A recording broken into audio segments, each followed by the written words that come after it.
का एग्ज़ाम होने के बाद मुझे तो यही समझ में नहीं आ रहा भाई कि यूनिवर्सिटी कौन सी जाऊँ। ये बोल रहा है कि यूनिवर्सिटी अच्छा है, वो बोल रही है कि यूनिवर्सिटी अच्छी नहीं है। ठीक है, भरोसा किस पे करें? एक यूनिवर्सिटी में दो दो राय कैसे, क्या समझ में नहीं आ रहा। इन वीडियो इन सारी चीज़ों पे आज हम बात करने वाले हैं कि हाउ टू सिलेक्ट यूनिवर्सिटी। ठीक है, तो नमस्कार सभी को, मैं हूं चैत्राली पांडे। मैं रशिया में 6th ईयर मध्ये मेडिकल स्टूडेंट आहे आणि मी नागपूर महाराष्ट्र मधला है। सो बेसिकली आपको इतना करना है कि आप अगर if you are looking for this about then आपको स्क्रीन के नंबर पर अभी टेक्स्ट करना है। इससे आपको एक लिंक मिल जाएगी। ठीक है, उसमें आपको सारे फी स्ट्रक्चर मिल जाएंगे अपडेटेड। कुछ यूनिवर्सिटी की फी बढ़ चुकी है, कुछ यूनिवर्सिटी की फी कम हुई है, तो आपको सारे अपडेटेड फी स्ट्रक्चर्स मिल जाएंगे। ठीक है, सेकंड चीज, आपको स्कॉलरशिप के लिए एक लिंक मिलेगी। उस स्कॉलरशिप के लिए आपको फ्री में रजिस्ट्रेशन करना है, तो उस स्कॉलरशिप की रजिस्ट्रेशन करो। स्कॉलरशिप का एग्जाम तो अगर 51 लाख तक की स्कॉलरशिप 100 स्टूडेंट्स को मिलेगी। साथ ही साथ अगर तुम्हारा नीट में स्कोर अच्छा आ रहा है तो नीट के स्कोर के बेसिस पे भी तुम्हें स्कॉलरशिप मिलेगी। ठीक है, 2 टाइप की स्कॉलरशिप्स हैं, तो आपको दोनों मिलेगी। मेक श्योर करें कि आप इस पिन के नंबर पर टेक्स्ट करें, आप रजिस्ट्रेशन करें, एग्जाम दें, मिल जाती है तो बहुत बढ़िया। ठीक है, तो आज हम बात करने वाले हैं हाउ टू सिलेक्ट यूनिवर्सिटी। ठीक है, कैसे यूनिवर्सिटी को आपको सिलेक्ट करना चाहिए। ठीक है, तो सबसे पहले किसी भी यूनिवर्सिटी में सबसे अटमोस्ट इम्पॉर्टेंट थिंग होती है मेरे हिसाब से कि वहां पे इंडियन स्टूडेंट्स को कितनी प्रायोरिटी दी जाती है। बिकॉज आप यूनिवर्सिटी में जब जाते हैं फर्स्ट ईयर तो आपको ज्यादा कुछ खास क्लिनिकल सब्जेक्ट होते नहीं, बट आपकी जब इंटर्नशिप होगी या जब हॉस्पिटल में जाओगे तो वहां पे आपको सबसे पहला सवाल पेशेंट पूछेगा, अतकुदा कहाँ से हो। जब तुम इंडिया बोलोगे तो उनके मन में अगर एक पॉजिटिव रहा कि हाँ इंडियन है, तो आपको उस पेशेंट से बात करोगे कि हाँ भाई तुम किस दिन हॉस्पिटल में एडमिट हुए, क्या हुआ था, क्या तुम्हारे उस वक्त चीजें थी, अब क्या चीजें हैं। तो क्लिनिकल एक्सपोजर के लिए जो चीजें चाहिए, क्लिनिकल एक्सपोजर जो आप बोलते हैं, क्लिनिकल एक्सपोजर के लिए जो चीजें चाहिए आपको तभी मिल पाएगी जब एटलीस्ट वहाँ पे लोग इंडियन को पसंद तो करें। पता चला इंडियंस की इमेज वहाँ बहुत खराब है, शिट इंडियन। ठीक है, ऐसा ना हो। ठीक है, क्योंकि बहुत जगहों पे जाके इंडियन चोरी करते हैं ना, तो आप कुछ कई जगह ऐसी है जहाँ पे इंडियंस की इमेज बहुत खराब है। ठीक है, तो ये भी चीजें आपको देखने को मिलेगी। ठीक है, तो सबसे पहले दूसरी चीज, आपको यूनिवर्सिटी इंग्लिश में पढ़ाए। इंग्लिश में आपका एजुकेशन होना बहुत इंपॉर्टेंट है। साथ ही साथ आपकी यूनिवर्सिटी ने एनएमसी की गाइडलाइंस को फॉलो करना चाहिए। एनएमसी गाइडलाइंस क्या है कि आपका कोर्स मिनिमम 5.5 ईयर्स का होना चाहिए, तभी आपकी डिग्री वैलिड मानी जाएगी। वो रशिया में आपका 5.8 है विथ इंक्लूडिंग इंटर्नशिप। ठीक है, साथ ही साथ आपको, आप जहां से इन्वेस्ट करके आ रहे हो, आपको उस कंट्री का लाइसेंस के लिए आप एक्सेसिबल होने चाहिए। अगर आपको उस कंट्री जहां से आप इन्वेस्ट करके और वो आपको लाइसेंस दे सकते हैं तो ही इंडिया में आकर के आप लाइसेंसिंग एग्जाम दे पाओगे। ये भी एक एनएमसी की हमारी गाइडलाइंस है। एंड आपका इंग्लिश में होना चाहिए, वो तो मैंने आपको मेंशन कर ही दिया। और अगर आप ऐसी यूनिवर्सिटी में जाते हैं जहां एनएमसी गाइडलाइंस को फॉलो नहीं किया जाता, तो उस यूनिवर्सिटी में एडमिशन लेने के लिए सिर्फ स्टूडेंट रिस्पॉन्सिबल होगा, ना कि वो पर्सन जिसने तुम्हारा एडमिशन करवाया है। भैया दीदी ही समझ लो। ठीक है, तो ना कि वो एजेंट या तो भैया दीदी। ठीक है, जो एडमिशन करवाए हैं वो नहीं रिस्पॉन्सिबल रहेंगे, सिर्फ स्टूडेंट रहेगा। यही एग्जैक्टली बोला गया है। तो मेक श्योर करो कि आप ऐसी यूनिवर्सिटी सिलेक्ट करें। आपकी यूनिवर्सिटी WDOMS पे, world directory of medical school पे लिस्टेड होनी चाहिए। यूनिवर्सिटी अगर आपकी WFME और ECFMG रिकॉग्नाइज नहीं रही तो आप नेक्स्ट का एग्जाम भी नहीं दे पाओगे। ठीक है, नेक्स्ट यूएसएमएल, प्लैब, AMC, इन सारी एग्जाम्स को देने वही लोग दे सकते हैं जिनकी यूनिवर्सिटी WFMG और ECFMG सर्टिफाइड है। तो ये मतलब ये जो सर्टिफिकेशन है ये आपकी यूनिवर्सिटी के लिए बहुत ज्यादा इंपॉर्टेंट होने चाहिए। ठीक है, पहले यूनिवर्सिटी को एनएमसी अप्रूव करता था, अब एनएमसी यूनिवर्सिटी को अप्रूव नहीं करता है। ठीक है, तो इन चीजों का आपको ध्यान रखना है। ठीक है, इसके बाद ये सारी चीजें हो गई, उसके बाद नेक्स्ट चीज पे आते हैं, यूनिवर्सिटी में कितनी सीट्स है। ओवर क्राउडेड यूनिवर्सिटी आपको चूज नहीं करनी है। कुछ यूनिवर्सिटीज ऐसी है जहां पे 900 एडमिशन हुए हैं पिछले साल, 2 साल, मतलब लास्ट ईयर 2024 रहा, 2023, 2022 में एक यूनिवर्सिटी में बहुत ज्यादा एडमिशन हुए। फिर वहां पे क्या करते हैं, लाइब्रेरी में बच्चों को भर रहे, 4 सीटर रूम 6 सीटर कर देते हैं। ठीक है, ऐसे तो ऐसी ओवर क्राउडेड यूनिवर्सिटी में रस्टिकेट करने के बहुत चांसेस होते हैं। कभी सुना है कभी किसी यूनिवर्सिटी से 700-800 बच्चे ग्रेजुएट हो रहे? नहीं हो सकते। सिर्फ एडमिशन करते हैं फिर बच्चों को रस्टिकेट कर देते हैं। रेड फ्लैग, वो रेड फ्लैग है, तुम्हें उसी वक्त उस यूनिवर्सिटी को मना कर देना है। ओवर क्राउडेड यूनिवर्सिटी में प्लीज एडमिशन मत लो। ठीक है, कोई तुम्हें कितना भी कुछ भी बोले ना, हाँ बहुत अच्छी है, ये है वो है, मैं इस यूनिवर्सिटी को प्रमोट नहीं करता, वो यूनिवर्सिटी नहीं। वो जहाँ ऐसी कई सारी यूनिवर्सिटीज है जहाँ पे लास्ट ईयर 900, 800, 900 एडमिशन हुए हैं, आपको जिसने भी ये यूनिवर्सिटी सजेस्ट की है ना, वो वो उसके लिए रिस्क नहीं, मतलब लाइक वो बोल देगा तुम्हें अच्छी यूनिवर्सिटी है, बट तुम्हारे वहां से रस्टिकेशन के बाद, ठीक है, वो तुम्हारे लिए कुछ नहीं कर पाएगा, बोलेगा भाई मैं क्या करूँ। ठीक है, और इसमें बिना स्टूडेंट की गलती के भी स्टूडेंट को रस्टिकेट किया जा सकता है और करना ही पड़ेगा। ठीक है, 900 एडमिशन, 900 तो डिग्री नहीं दे सकते, फिर क्या करेंगे, बच्चे को रस्टिकेट ही करेंगे। ठीक है, अब हर बच्चा तो रस्टिकेशन की वजह नहीं देगा, तो किसी को तो बिना वजह के रस्टिकेशन के निकालना पड़ेगा। ठीक है, तो overcrowded universities is a big no, ठीक है। आपको ओवर क्राउडेड यूनिवर्सिटीज बिल्कुल सिलेक्ट नहीं करनी है। उसके बाद बहुत बार बच्चों को लगता है कि मॉस्को के पास यूनिवर्सिटी होनी चाहिए। मुझे एक चीज़ बताइए कि आपका दूध लेने जा रहे हैं आप, जो रोज की दुकान पास में होनी चाहिए वही फ्लैट लूंगा? नहीं ना। आप MBBS करने जा रहे हैं, मॉस्को के पास यूनिवर्सिटी होने से कुछ फर्क नहीं पड़ता, कुछ फर्क नहीं पड़ता। तुम लाइक रशिया में दिल्ली से मॉस्को फ्लाइट है, मॉस्को से तुम ऑरेनबर्ग जाओ, नॉर्दर्न यूनिवर्सिटी के लिए अर्खांगेल जाओ, व्लादिवोस्तोक जाओ, ठीक है। हर जगह के लिए तुम्हें 3 से 4 हज़ार रुपये की फ्लाइट मिलती है, 4, 5, 8 हज़ार मैक्स पकड़ लो, ठीक है। बैगेज पकड़ के 10 हज़ार, ठीक है। वो 10 हज़ार रुपये बचा रहे हो और 5 लाख को खर्चा कर रहे हो, ठीक है। तो उस 10 हज़ार को मत बचाओ, कोई फर्क नहीं पड़ता। ट्रेन से चले जाना, 2,500 रुपये की ट्रेन होती है, स्टूडेंट्स पर आपका बनवा लेना, डिन ऑफिस में जाकर के 2,500 रुपये की ट्रेन की टिकट होती है, ट्रेन से चले जाना।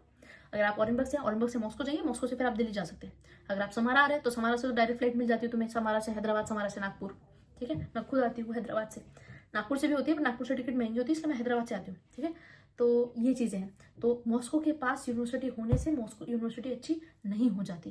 यूनिवर्सिटी में आपको, ठीक है, क्या चीज़ें ध्यान में रखनी है, मैंने आपको अभी बताया ये सारी चीज़ों में। तो ये कोई क्राइटेरिया नहीं है कि मॉस्को के पास यूनिवर्सिटी होनी चाहिए। मॉस्को के पास यूनिवर्सिटी अच्छी होने से आपको ऐसा लगेगा कि पॉपुलेशन और पेशेंट फ्लो बढ़ेगा, पर मॉस्को से 100 जितनी भी यूनिवर्सिटी है, 100 किलोमीटर, 150 किलोमीटर, 118 किलोमीटर है। प्रीवोस्ट की रिसर्च मेडिकल यूनिवर्सिटी, ठीक है, मॉस्को के पास है, ठीक है। तो क्या मॉस्को से लोग वहाँ पे आएंगे, उस हॉस्पिटल में आएंगे इलाज कराने अपना? नहीं, ठीक है। तो air state medical university Moscow के पास है, Kirov state medical university Moscow के पास है। तो मॉस्को के पास मैं ये नहीं बोली कि यूनिवर्सिटी खराब है, बट ये कोई आपका रीजन नहीं होना चाहिए कि यूनिवर्सिटी मॉस्को के पास है इसलिए मैं उस यूनिवर्सिटी को सिलेक्ट कर रहा हूँ, ठीक है। तुम्हें कोई एडवांटेज नहीं मिलता है, ठीक है। उसके बाद क्या इंपॉर्टेंट है कि आप जिस यूनिवर्सिटी को सिलेक्ट कर रहे हैं वो किस सिटी में है, उसकी पॉपुलेशन कितनी है, पेशेंट फ्लो कितना है, क्योंकि आप जिस जो क्लिनिकल एक्सपोजर होता है वो आपका डिपेंड करता है वहाँ पे पेशेंट फ्लो आपको कितना मिल जाता है। तो ये सारी चीज़ें भी आपको मायने रखती है। इसके बाद एक चीज़ ये है कि आपकी यूनिवर्सिटी में विद इन कैंपस सारे क्लासेस हैं, क्लासेस कितने दूर हैं, पता चला तुम्हें एडमिशन लेते हुए बोला अरे भाई बिल्कुल बिल्कुल 5 मिनट की दूरी पर है, और वहाँ जाने के बाद 2-2 किलोमीटर, 2-2.5 किलोमीटर पे यूनिवर्सिटी पे डिपार्टमेंट है, और 2-2.5 किलोमीटर बर्फ में ठंडी ठंडी हवा मुंह पे आती है तो बहुत लंबे लगते हैं। 2-2.5 किलोमीटर के लिए भी आपको, जब स्नोफॉल होती है ना प्रॉपर, -20, -30 टेम्परेचर जाता है, उस टेम्परेचर में 2 किलोमीटर बहुत लंबा लगता है।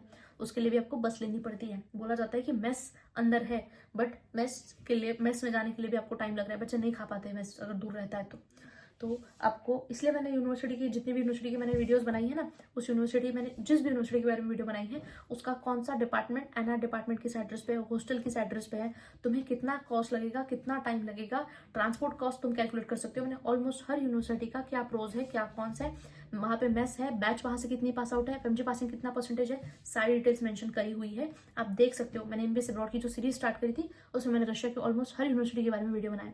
अगर आप जिस भी यूनिवर्सिटी में जा रहे हैं उस यूनिवर्सिटी में पढ़ने वाले स्टूडेंट का आपको नंबर चाहिए, तो भी जैसे आप इमैनुअल कैंट बेल्टिक पेट्रोल देख रहे हैं, आप समारा देख रहे हैं, आप फीफू देख रहे हैं, आप ओम्स देख रहे हैं, आप अल्ताई देख रहे हैं, आप वोरोनेस देख रहे हो, ठीक है। वो जो भी यूनिवर्सिटी आप देख रहे हो, क्रास्नोयार्स, कुबान, बहुत सारी यूनिवर्सिटीज हैं, ठीक है। आप जो भी यूनिवर्सिटी देख रहे हैं आपको बस इस नंबर पर टेक्स्ट करके लिखना है मैं इस यूनिवर्सिटी में जाने के लिए प्लान कर रहा हूँ, मुझे इस यूनिवर्सिटी के बच्चे का नंबर चाहिए। मैं आपको उस यूनिवर्सिटी में पढ़ने वाले बच्चे का नंबर दे दूंगी, वो आपको वीडियो कॉल करके, अगर तुम्हें देखना है तो वीडियो कॉल करके तुम्हें हॉस्टल दिखा देंगे, हॉस्टल के फोटोज चाहिए फोटोज दे देंगे, तुम सारी चीज़ एक ट्रांसपेरेंट तरीके से देख सकते हो, ठीक है। तो ये चीज़ है, मैंने आपको बोला कि आपका कैंपस में क्या चीज़ें हैं, कौन क्लासेस से क्लास कितने डिस्टेंस पे दूरी पे क्लासेस है, ये सारी चीज़ें भी आपको यूनिवर्सिटी सिलेक्ट करने से पहले बहुत एटमोस्ट इंपॉर्टेंट थिंग है। उसके बाद एक इंपॉर्टेंट चीज़ पे आता है बजट, ठीक है। अपना बजट प्लीज एक्सटेंड मत करो, ठीक है। तुम्हारा उराल का बजट है, तुम समारा मत देखो, तुम्हारा समारा का बजट है, तुम ऑरेनबर्ग मत देखो। प्लीज अपना बजट एक्सटेंड मत करो, ठीक है। ऐसा कुछ नहीं कि 50 लाख वाली यूनिवर्सिटी अपने बाजू में बिठा के पढ़ाती है, ऐसा नहीं है, और लो बजट वाली यूनिवर्सिटी छोड़ देती है, यूनिवर्सिटी के बाहर फेंक देती है, ऐसा भी नहीं है। चाहे तुम लो बजट में जाओ, तुम्हें तो हाई बजट में जाओ, पढ़ना तुम्हें पड़ता है, मेहनत तुम्हें करनी पड़ती है। अगर तुम्हारा बजट इंक्रीज मत करना, अपने बजट में ही यूनिवर्सिटी देखना। सबसे बड़ी गलती मेरी, ठीक है, बजट नहीं होते हुए ऑरेनबर्ग यूनिवर्सिटी में जाना लोन लेकर के, सबसे कॉमन मिस्टेक। कभी भी ये गलती ना करें, अगर तुम्हारा बजट नहीं है तो लोन लेकर के हाई बजट यूनिवर्सिटी में जाने की प्लीज गलती मत करो, ठीक है। ये गलती मैं खुद कर चुकी हूँ, इसलिए तुम्हें बता रही हूँ, ठीक है। मेहनत तुम्हें ही करनी पड़ती है, तो प्लीज अपने पैसे बचाओ, क्यों उसे वेस्ट करने हैं, ठीक है। क्योंकि मोस्ट ऑफ द यूनिवर्सिटी में 70% एफर्ट्स इज ऑफ स्टूडेंट्स, ठीक है। अगर यूनिवर्सिटी में नेक्स्ट की कोचिंग होती है इंडिया से टीचर के आकर के, तो उस यूनिवर्सिटी का एफएमजी पासिंग परसेंटेज इंपॉर्टेंट, मतलब देखो अब आते हैं एफएमजी पासिंग परसेंटेज की। अगर किसी यूनिवर्सिटी का एफएमजी पासिंग परसेंटेज नहीं है तो वो उस यूनिवर्सिटी में जाना चाहिए कि नहीं जाना चाहिए, और एफएमजी पासिंग परसेंटेज कितना इंपॉर्टेंट होता है। सबसे पहले एफएमजी पासिंग परसेंटेज क्या होता है इसको समझो। एफएमजी का मतलब है फॉरेन मेडिकल ग्रेजुएट एग्जामिनेशन। जितने भी बच्चे बाहर से एमबीबीएस करके आते हैं वो लोग एफएमजी का एग्जाम देते हैं।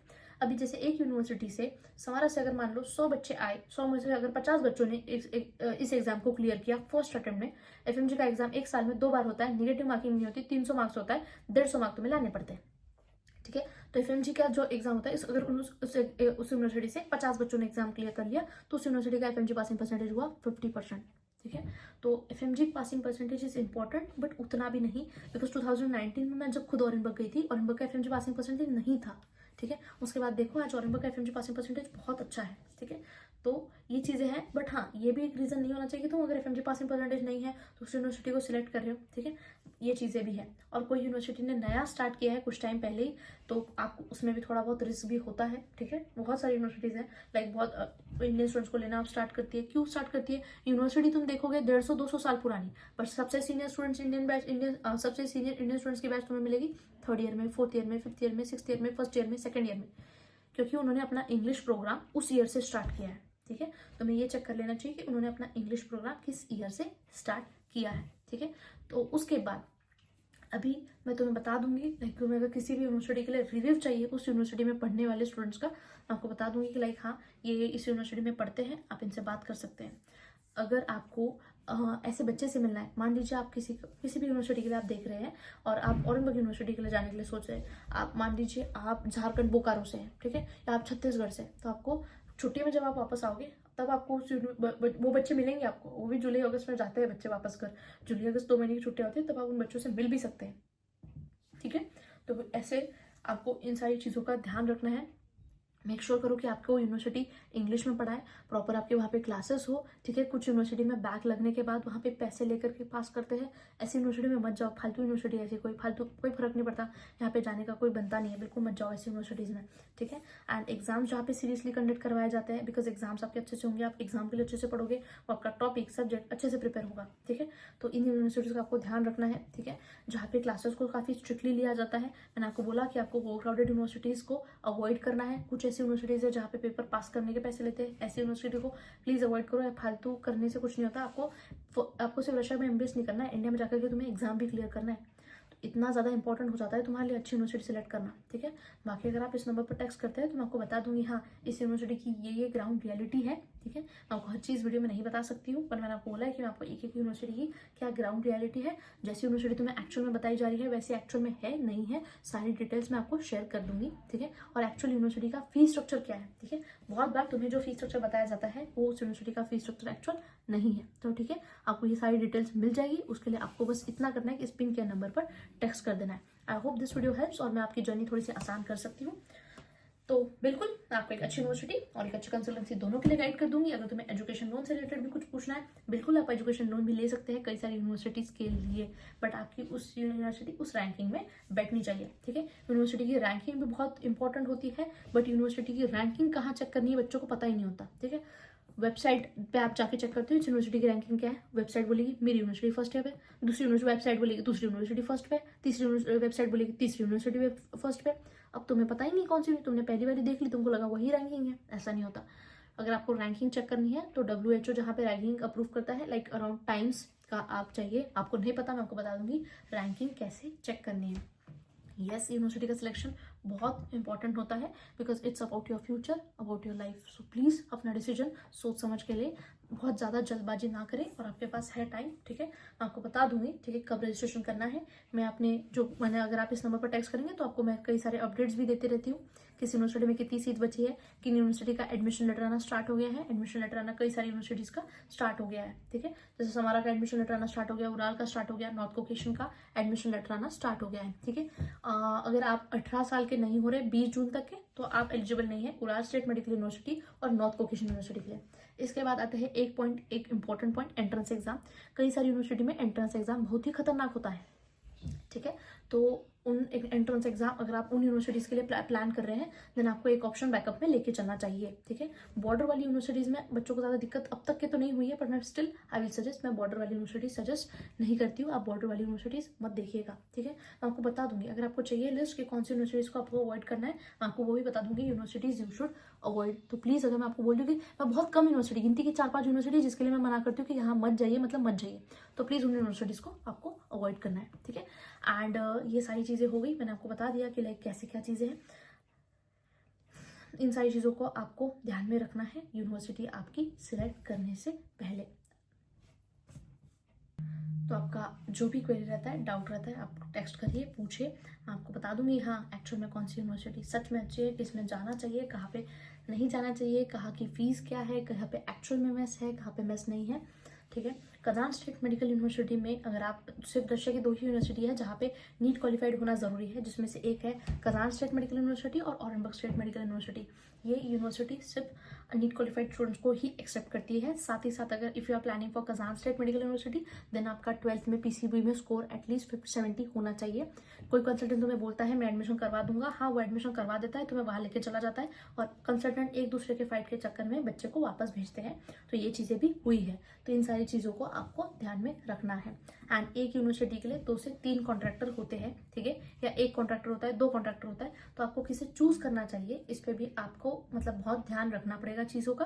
ठीक है। तो मैं अगर आप चाहते हैं तो मैं आपको किसी भी यूनिवर्सिटी के लिए जिसका ओटीसी काफ़ी कम है, ठीक है, जिनके चार्जेस काफ़ी जेन्युइन है, सजेस्ट कर दूंगी। तो आपको बस इस नंबर पर टेक्स्ट करना है and that's it. I hope ये वीडियो आपके लिए काफ़ी हेल्पफुल रहा होगा।